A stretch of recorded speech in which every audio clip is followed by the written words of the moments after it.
तो हमारे यहाँ गाय की पूजा क्यों की जाती है जानते हो? ब्रह्मा जी ने जो 84 लाख योनियां बनाई ना, 84 लाख प्रकार के शरीर बनाए, लेकिन गाय को ब्रह्मा जी ने नहीं बनाया। ये ब्रह्मा जी की बनाई हुई सृष्टि में नहीं गाय है, ये तो सुरभि माता की संतान है। और सुरभि कहां से प्रकट हुई? भगवान के हृदय से सुरभि प्रकट हुई। ब्रह्म वैवर्त पुराण पढ़िए। सवत्सा सुरभि गाय भगवान श्री कृष्ण के हृदय से प्रकट होती है गोलोक धाम में।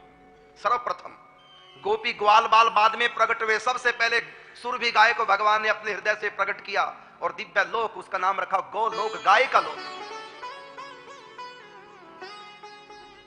उसी सुरभि गाय की एक गाय संतानें हैं। सारी सृष्टि ब्रह्मा के भीतर से प्रकट होती है, लेकिन गाय भगवान श्री कृष्ण के अंतःकरण से प्रकट हुई गोलोक धाम। ये उस समय जब ब्रह्मा जी भी पैदा नहीं हुए थे, जब ये ब्रह्मांड भी पैदा नहीं हुआ था। ब्रह्म वैवर्त पुराण की कथा, जब सृष्टि पैदा ही नहीं हुई थी, भगवान के भीतर लीन थी गौ माता पैदा, भगवान श्री कृष्ण के अंश से। और भगवान का अंश भी भगवान ही होता है। हम आत्मा को क्या कहते हैं? गीता में कहा ना, ममई वांशो जीव लोके जीव भूतः सनातनः। ये जीव आत्मा मेरा अंश है। तो जीव आत्मा भगवान का अंश है, तो भगवान का जो अंश है वो जो भगवान से पैदा होता है वो भगवान ही होता है। इसलिए हम कहते हैं आत्मा सो परमात्मा तत्त्वमसि प्रज्ञानम ब्रह्म अयम आत्मा ब्रह्म, क्योंकि आत्मा परमात्मा का अंश है। इसी पर गाय जो है श्री कृष्ण का अंश है, इसलिए गाय भगवत स्वरूप है।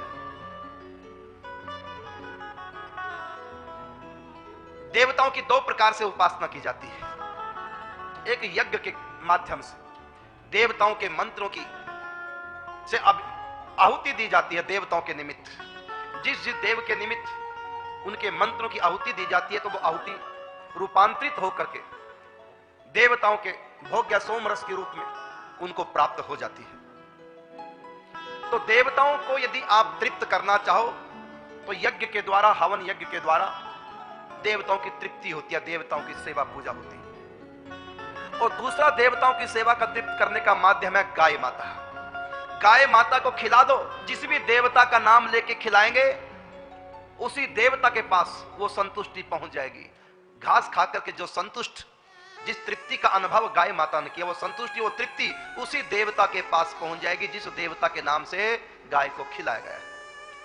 यदि आप अपने पितरों के निमित्त गाय को खिलाते हैं कुछ भी,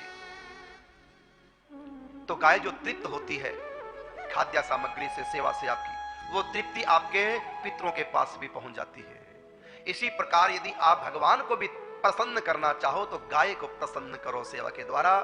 बस भावना ये करना कि मैं भगवान के लिए गाय की सेवा कर रहा हूं, बस इतना सा भाव करना है बस।